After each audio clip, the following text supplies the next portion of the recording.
예, 영동포과학 최현일 의원입니다.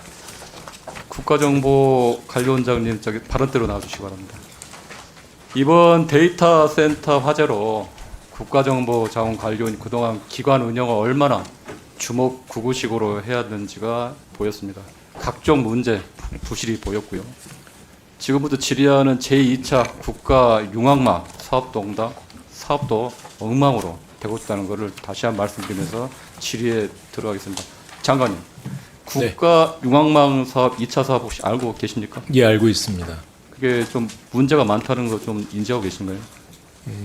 뭐 아직 뭐 그렇게까지 제가 이제 설명드리겠습니다. 이게 국가융합망 사업이 이게 문제가 된 이 국가정보자원관리원에서 추진한 사업인데요. 51개 정부 부처, 지자체, 공공기관의 3,300개 해선을 하나로 통합하는 정부 통합 전성망 구축 사업입니다. 2021년 5월 달에 1차 사업을 했죠. 네. 그 당시에 이제 뭐 연간 5천억 이상의 통신료를 절감한다는 그런 목표가 있었는데, 근데 내년부터 2026년부터 2차 산업이 진행되죠. 네, 맞습니다. 지금 현재 어떻게 진행되고 있나요? 사업자 선정이 됐는데 조금 지연됐기 때문에 1월에 바로 시작할 수는 없을 어떤 것 문제가 같아요. 있나요? 지금 지연된 문제가 뭔가요? 지연됐다라는 것은 그동안 조금 더 검토하느라고 계약이 좀 늦어졌습니다. 그래서 지금 2차 사업에 지금 800억이 지금 사업비가 투입됐죠. 네, 5년간 800억 정도입니다. 근데 수백억이 넘는 이제 이런 투입되는 이제 중요한 국책 사업에 불미스러운 사건이 있었죠. 그게 뭔가요, 그게? 언론에 난 것으로는 제안 요청서 유출 지난 5월 달에 국가융합망 2차 사업의 제안 요청서 내용이 사전 유출돼가지고 사건이 컸죠. 네, 기사가 됐고 네. 감사도 받았습니다. PPT 보시죠. PPT 보시면 언론 보도에 따르면 유출된 문건은 행안부 소속의 국가정보자원관리원에서 외부로 유출된 걸로 밝혀졌습니다. 장관님, 국가 핵심망 구축 사업의 제안 요청서가 사업자들에게 미리 유출됐다면 이는 단순한 행정착오가 아니라 국가기관의 공정성과 신뢰성을 무너뜨리는 네네. 중대사건, 범죄 행위라고 볼 수 있는 거 아닌가요? 네, 당연히 뭐 범죄 수사가 이루어져야 된다고 보는데요. 이거 대해서는 공직기강 회의, 안일한 조직 문화, 그리고 최근에 이런 화재 사건도 이런 안전 불감증, 관리 부실이 이어져서 난 거라고 저는 봅니다. 그 다음 PPT 보시면 근데 더 어이없는 거는 이후 행안부의 또 대응입니다.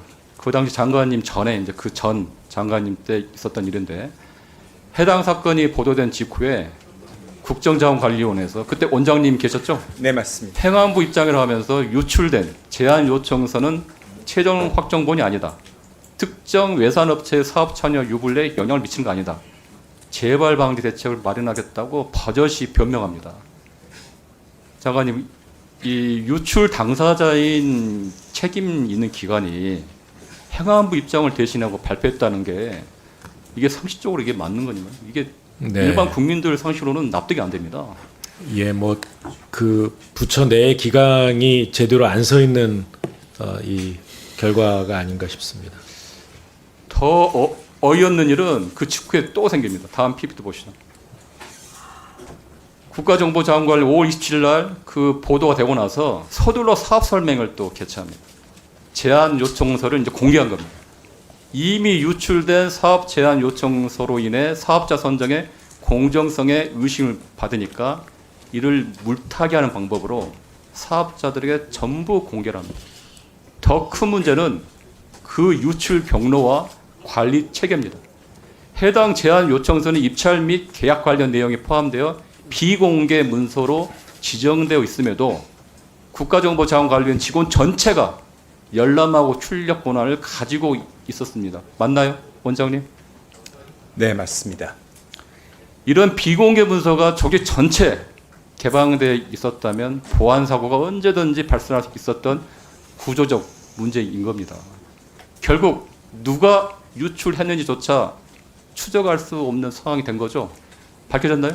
아니, 안 밝혀졌고 수사가 의뢰된 것으로 알고 있습니다. 저희 장관님. 내부 네. 국정자원 관리원 국가유망망 담당부서 직원들이랑 감사가 진행되고 있는 것으로 알고 있는데 어떤 지금 수사가 지금 수사 의뢰한 상태죠 지금?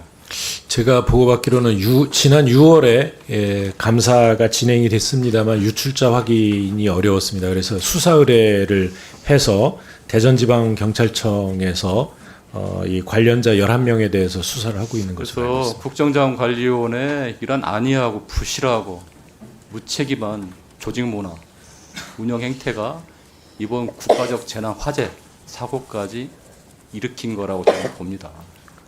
그래서 전 장관님께 국정자원관리원 전반에 대해서 이 화재뿐만 아니라 대대적인 감사와 후속 조치를 해가지고 이러한 일, 그 2차 사업, 국가유망망 2차 사업도 한번 꼼꼼하게 보시고 정보통합 전송망 구축 사업이 차질 없이 진행될 수 있도록 관리해 주시길 바랍니다. 예, 잘 알겠습니다. 원장님 뭐 하실 말도 있어요? 아닙니다. 염려해 주신 걱정해 주신 분들 다 맞고 다만 이 사업이 어째 국내 기간 통신망 사업자들이 다 참여하는 사업입니다. 그래서 저희가 RFP 유출 사고 나서 그 이후에 최종 버전 가지고 투명하게 공개하려고 노력했다라는 말씀 아까 드린 거라는 점 그 점만 말씀드리겠습니다. 일단 시간이 남아서 한 가지 더 드리겠습니다. 5.18 수배 해지 학사징계 피해자 보상 방안에 대해서 장관님께 질문하겠습니다. 네. 5.18 국가폭력 피해자들이 지금도 45년째 고통받고 있는데요. 2021년 5.18 보상법 개정으로 5.18 관련자에게 수배 연행 구금된 사람, 해직 또는 학사징계 받은 사람이 포함됐습니다. 네, 네. 2023년 말에 5.18 진상규명조사위원회가 진상규명 결정했고 2024년에는 보상대책 마련을 국가에 공고했습니다. 그런데 행안부 소속인 5.18 보상심의위에서 8차에서 보상금 지급을 거부했습니다. 네. 5.18 관련자 인정하면서 해당 업사 통보한 것은 문제 있는 거 아닌가요? 이게? 예, 이 부분은 그 행안부가 기존에 했던 이런 대응 방식이 잘못된 것으로 파악하고 있습니다. 실질적인 보상이 있어도 정부 측에서 전향적인 검토를 해주셨습니다. 5.18 보상법의 추가 개정이 필요한 부분인 것으로 알고 있습니다. 적극적으로 협조하도록 하겠습니다. 김태형 증인 잠깐 나오십시오. 바로 들어오시죠. 김태형 대표님. 작년 국감 때부터 확인하고 싶었던 게 많았는데 정권이 바뀌고 나서 특검 등 수사가 진행한 후에야 나온 것에 대해서 유감을 표합니다. 지금 작년에 행안위 국토위 국감에 불출석했죠? 불출석했습니다. 그 당시 국감을 피하려고 했던 행동들을 보면서 국회 중앙감정법을 잘 아시는 누군가가 뒤에서 도와줬다는 의심이 드는데 저희가 그때 행안위 국감 때 동행 명령장을 발부해서 의원들이 21g 사무실에 간 거 알고 계시죠? 나중에 알게 됐습니다. 그 당시에 국감 출석이나 이런 동행 명령 발부 거부나 이런 것에 대해서 김건희 씨나 유경호 행정관이나 대통령실 관계자와 상의한 적 있습니까? 없습니다. 무슨 조언을 그럼 누구랑 어떻게 조언을 듣거나 이렇게 상의했습니까? 그 당시 감사원 보고서가 언론에 퍼지면서 네. 유튜버라든지 언론에서 올해는 왜 출석을 한 겁니까? 지금 작년에 출석하지 못한 부분 죄송하게 생각해서 올해는 출석하게 이번에 됐습니다. 유경호 행정관이나 다른 누군가 상의했습니까? 그렇지 않습니다. 그 김건희 씨의 그림자 비서 문고리 3인방이라 불리는 유경호 행정관이 코바나 컨텐츠 전시 총괄 팀장이었잖아요. 유경호 전 행정관과는 언제부터 알고 지낸 사이입니까?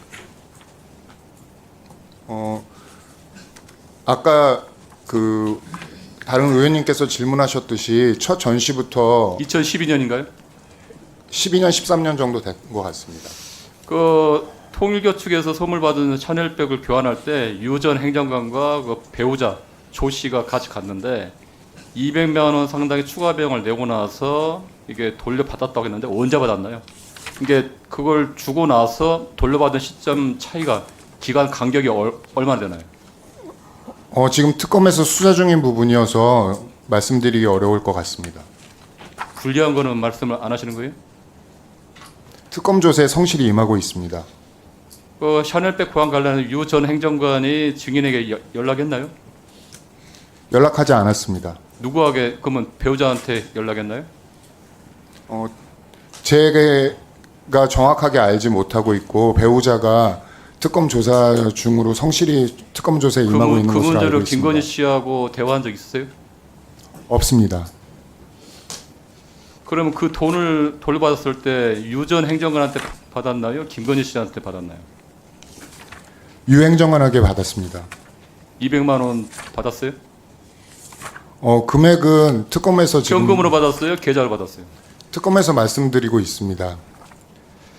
관저공사 관련해 가지고 대통령 관저공사 관련해 가지고 증인이 이분 더 쓰겠습니다. 증인이 김건희 씨와 특수관계 있었기 때문에 가능한 일이었습니다. 관저공사 계약이 2022년 5월 25일에 있었고 인수위는 4월 말에 그 전에 21g을 공사업체 선정했고요.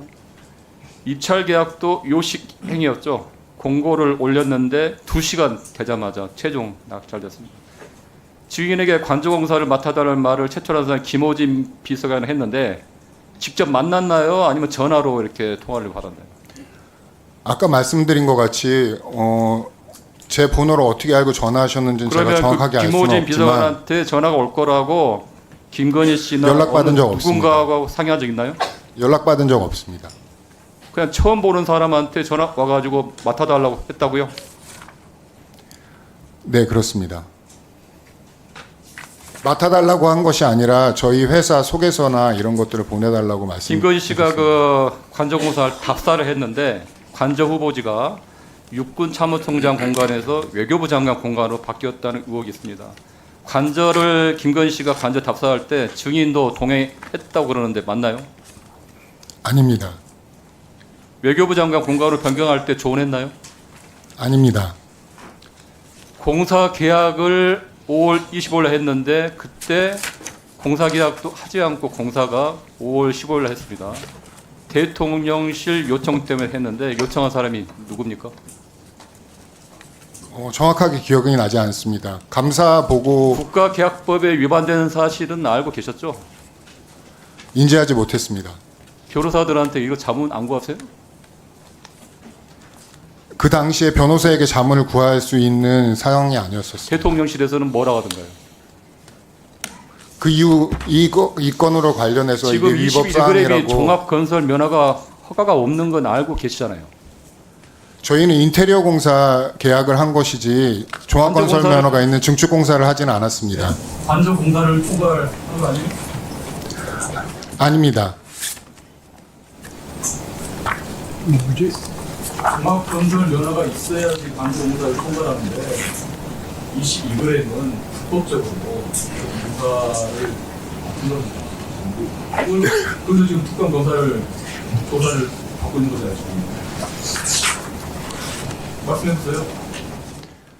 관저 공사를 종합건설 면허가 있는 업체가 해야 된다라는 것은 오늘 처음 의원님께 들은 얘기고요. 저희는 인테리어 공사를 위해서 그 관저 공사 계약을 맺었고 그 비서실에서 2달 만에 공사를 완료해야 된다라는 말씀을 듣고 빨리 공사를 진행하라고 해서 진행을 했을 뿐입니다. 네, 장관님.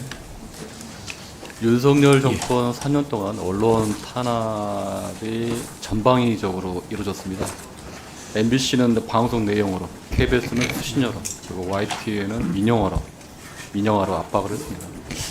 그런데 이제 윤석열 정권 초기에 가장 먼저 직격탄을 맞은 것이 바로 TBS, 서울교통방송입니다.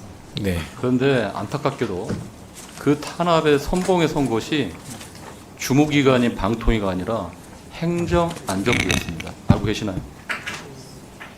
작년 9월에 행안부가 서울시의 요청에 따라서 TBS를 출연기관에서 지정 해제 고시한 거 알고 계시나요? 네, 알고 있습니다. 이거 좀 문제가 심각한 거 아닌가요? 이게? 예, 그래서 그 서울시가 교통방송을 민간에 매각하려고 한 사실이 있죠. 그래서 장관님, 그래서 이게 행안부가 주무기관이 방통위를 패싱하고 일방적으로 결정했고요.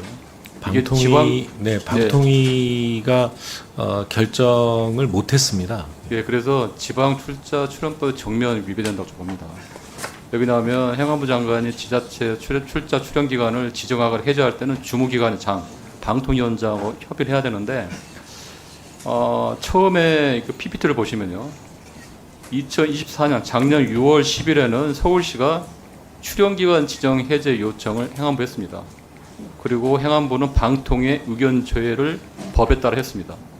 그리고 방통위는 운영상 문제가 있고 신중하게 검토한다면서 유보적 입장을 했습니다. 그래서 행안부는 법대로 서울시의 방통위와 정관상을 규정을 정비를 해야 된다라면서 지정 해제를 거부했습니다.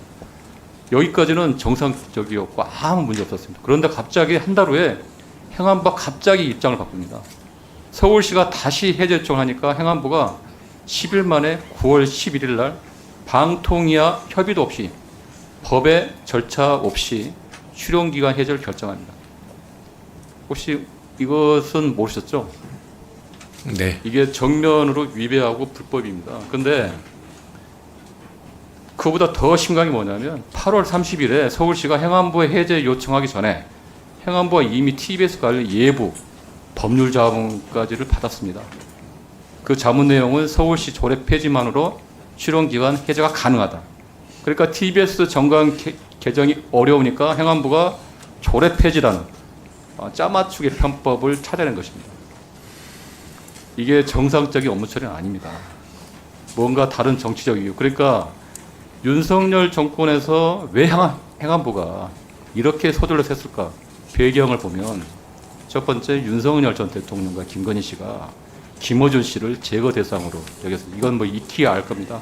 내란의 밤 때 뭐 김어준 자택 뉴스공장을 포위하고 노상원 수첩에도 있고 당시 윤석열 캠프에서는 오세훈 시장은 김어준을 TBS에서 내보내야 한다 논평을 발표했는데 그 캠프 대변인이 지금 서울시 정무부시장 김병민입니다. 그리고 또 하나입니다. 이상민 전 장관이 윤석열의 측근인데 윤석열과 김건희 두 사람 의정을 잘합니다. 그러니까 방통위 대신에 협의기구인 방통위 대신에 이상민 전 장관 총대를 메고 직접 처리한 겁니다. 그리고 나서 공영방송 TBS 없애려고 지정 해제를 한 겁니다. 그래서 지금 36년 역사의 공영방송 TBS가 폐국 위기에 있고 전두환 군사독재 시절 언론 통폐합 이후 처음 있는 일입니다. 근데 그거를 행안부가 총대를 맨 겁니다.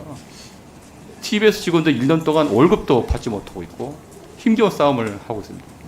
최근에 TBS 직원들이 행안부에 출연기간 해제 결정 관련해서 행정소송을 걸고 감사원에 공익감사 청구를 했는데 알고 계시나요? 네, 그것은 알지 못했습니다. 그런데 행안부는 아직 검토한 내용조차도 없다고 합니다. 본인들이 지정 해제를 해놓고 나서 아무런 조치나 대응 방안이 없습니다. 이게 정부의 책임 있는 태도가 아니라고 생각합니다.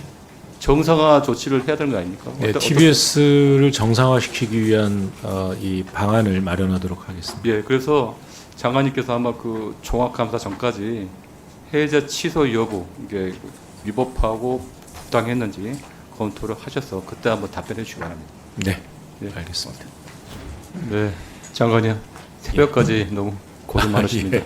여기 같이 계시는 분도 마찬가지고요.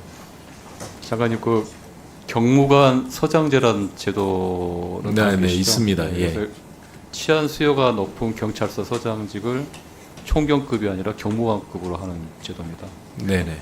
그래서 보통 그런 경무관 서장을 둔 지역 같은 경우는 5대 범죄 발생 감소나 치안 고개 만족도도 긍정적인 효과를 보고 있습니다.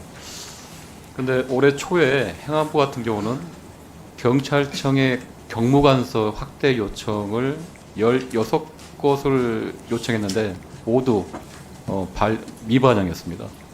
또 최근에 경찰서 5곳을 또 경무관급으로 해달라고 했는데 또 지금 아직 검토 중인 것 같습니다. 근데 제가 보기에는 좀 전향적으로 해도 되는 거 아닌가라고 했는데 거기 보니까 이제 화성, 동탄, 경기, 고양, 파주 또 저희 지역도 포함이 되어 있습니다.